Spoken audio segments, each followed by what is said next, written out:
Look, anyone who studied economics at high school. So I think when I first did economics back in 1994, Pearl Jam was, still rocking the charts. And basically, we learned about this thing called supply and demand, basic economics. And the way you read the media and the commentary and everything else out there, it seems like there's only a supply side of the housing market. They never mention the demand side.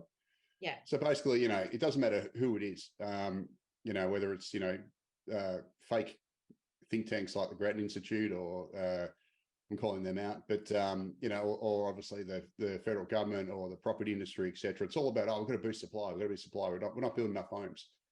And it basically, it ignores the fact that last decade, so the 2010s, we actually had the biggest building boom in the nation's history. We built more homes than ever.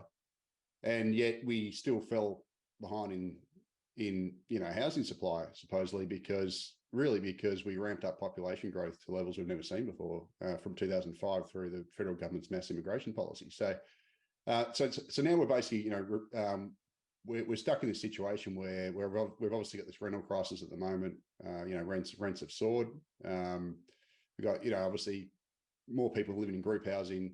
We've got increasing rates of homelessness. There's a lot of panic around. So the federal government has now, said, it's all about supply. It's supply. So they've had this national cabinet this week where they're basically committed, and I put that in inverted commas because it's complete BS, to basically build 1.2 million homes over 5 years, starting July 1 next year. Now, they're not really building them.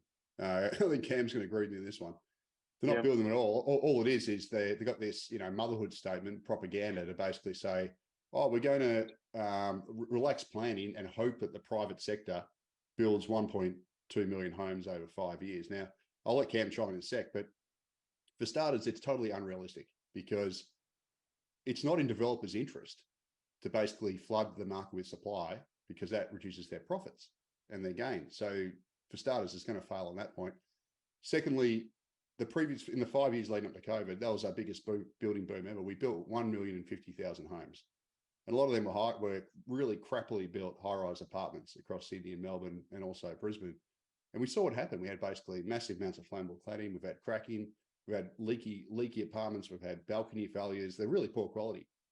And even if we could magically do this 1.2 million homes in 5 years, the federal government said they want basically apartments mostly, high density. What do you think that's going to do to quality?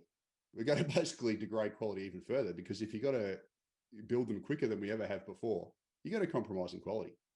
It's just the fact of the matter. And I'll also add that we've only ever built more than 220,000 homes once in Australia's history. And that was in 2017. And under this plan, they want to build 240,000 each year for 5 years. That's 660 homes a day. Now, one final point before I kick it over to Cam is that under the federal government's immigration projections, so they basically projected 1.5 million net overseas migrants over 5 years, which is the equivalent to an entire Adelaide worth of population. Australia needs to add, this isn't add, because you got to count for demolitions. You actually got to build more than that. They're going to build 330 homes a day just to accommodate that flow of migrants into Australia. So that there is really, which is ridiculous. That's a huge volume of houses you've got to build just to basically accommodate the extra people coming in. So the solution is not about boosting supply. Australia has one of the highest shares of construction workers in the world to its comment. So about 5% of Australia's population works in construction. The OECD average is 3.3%. Yeah. We also built the fourth most homes, relative to a housing stock in the world in 2020, according to the OECD. So we actually do build a lot of homes. The problem is we run one of these highest immigration policies in the world. And that all that basically ensures is that demand is forever running ahead of supply. And that's why I've got this housing crisis. And the solution is not to run the biggest immigration program in this nation's history. It's actually to bring it down to historical levels, which was under 100,000 a year, rather than running it at this year forecast 400,000, and the long-term average under the budget is going to be 260,000 net overseas migration. So effectively, it's really about demand. It's not about supply. And yet almost everyone tries to claim it's a supply problem when really it's a demand problem via fire hose in Australia with just far too many people. That's basically the long and short of it.